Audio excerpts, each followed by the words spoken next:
everyone, it's Cassie again with SaltyFloraNails.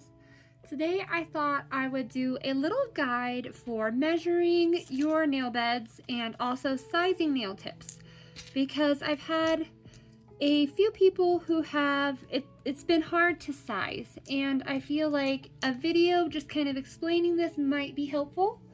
So I thought I would just show the process and how this works to maybe make it a little easier, a little more clear, since it can be kind of hard to explain just over a written message. So to begin, what I use, and I think is the easiest, most accessible way, is this printable paper ruler. And this I downloaded from printablerulers.net. It says right on there. And when you are printing, you have to make sure you print as actual size, not fit to the page, not size to scale. There's a specific printing option that you want to make sure it's the actual size, so you're getting the right measurement. And this is a centimeter and millimeter ruler. Millimeters are really tiny. So when I first looked at this, it seemed a little crazy to me to ask people to measure their nails in millimeters. And it's really important to get the right measurement. That way the nails fit right. If they don't fit right, they're gonna pop off, they're not gonna last, they won't adhere well. So what I do is I will usually start at the 1 and see how we have the 1 centimeter mark, and we wanna go up about right there. And we're starting at the 1 centimeter mark. So we know at the 2 centimeter mark, that's 10 millimeters, and then we have 2 extra millimeters there. So this would be a 12 millimeter finger. And it does help. It would help if you have someone to help you and hold this down, but you can also fold it like that. That works pretty well. And the reason this is so important to measure it like this as well is because everyone's nail is going to have a different curve. My nail beds are pretty flat. Like, if you can see that, there's not much, it's called a C curve. There's not much of a C curve to it. So the nail tips, they have a good amount of curve to them. If you can see that compared to my natural nail, the nail tip is really curved. And the inside of this is going to be different millimeters, like if you measure it flat, than like the inside of my nail bed, if that makes sense. Also, in this video, I did want to say, if your nail bed is pretty flat, like mine, as you can see, there's not much of a C curve, especially compared to the nail tips. I do have a video on how to flatten the nails, and also for the press-ons, I'm able to flatten them before I make a set. That is probably an add-on that I will offer, and hopefully link this video so you can see. The reason we flatten them, and this is probably hard to pick up on camera, but if you can see this nail, I had done a medium set of press-ons and I was too lazy to flatten them, and I had it on for about 3 weeks, and this was a long time ago because it's grown out now, but there is a divot where my nail bed was getting torn up because of the press-on being more curved than my natural nail. Like, this thumb is like so flat, guys, it's not even funny. For my thumb, and I did want to show how to size with the press-on tips. These are the same tips, the same type that I would send out in a sizing kit, and that can be a little easier than trying to measure.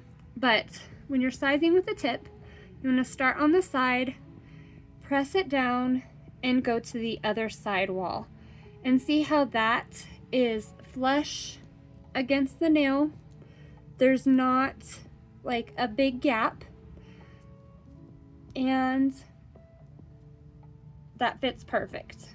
Now, if you look and see, there is a gap in there because this is so curved and my nail is so flat.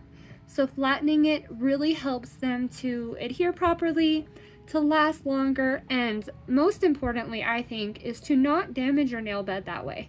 Because as you can see, mine is still growing out. So those are a few important things when sizing your nail tips and measuring for your nail tips.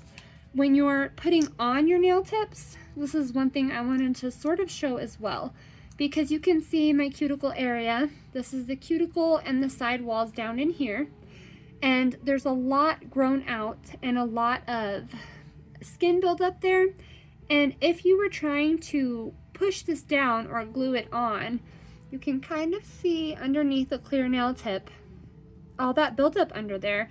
And that will prevent the gel or the sticky tabs from adhering as well as they should too. So that is why we do send out the orange stick with every order, to push back the cuticles and clean up that area really well. So prep is very important, cleaning up the cuticle area and using the alcohol prep pad. It dehydrates your nail plate because there are usually a lot of oils and different contaminants on your nail bed that you want to clean up before you use the glue or the sticky tabs so we get good adhesion. We definitely want them to last as long as they can for you. I think that was it for today. I should have made a list, but I hope that helps with the sizing and kind of explaining how they should fit and what it should look like. I will give an example. This tip is smaller than the one for my thumb, and it's really pushing in. You can kind of see, and like bending and messing up my nail bed. And I have to push really hard, and there's still, on this side, there's a little gap. So this is an example of a nail that is too small. So I'm one size up from this, and one that's too big. So this definitely does not fit on this finger. It goes over onto the skin, and you can kind of see, hopefully the glare is not too bad. It's just too big because it goes over onto the skin, and that will really hurt if you glue these down onto your skin, and probably won't last long. And if it does pop off, it's probably going to feel pretty bad. So I hope this was helpful. I hope the printable ruler information was useful. I do find this is the easiest way. Some of the tape measure rulers, I guess, I'm trying to remember what they're called. I think it's for sewing and stuff, but they're like flexible. They do have a little bit of thickness to them. So where this is just paper and it's completely flat and thin, some of the ones you would use for sewing are a little thicker, and they might make it harder to get an accurate measurement. But this is nice, it's easy, quick, a good way to tell. And so that's really all for today, guys. I hope that was helpful. Let me know if you have any questions, and I hope you have a great day. Thanks for watching. Bye.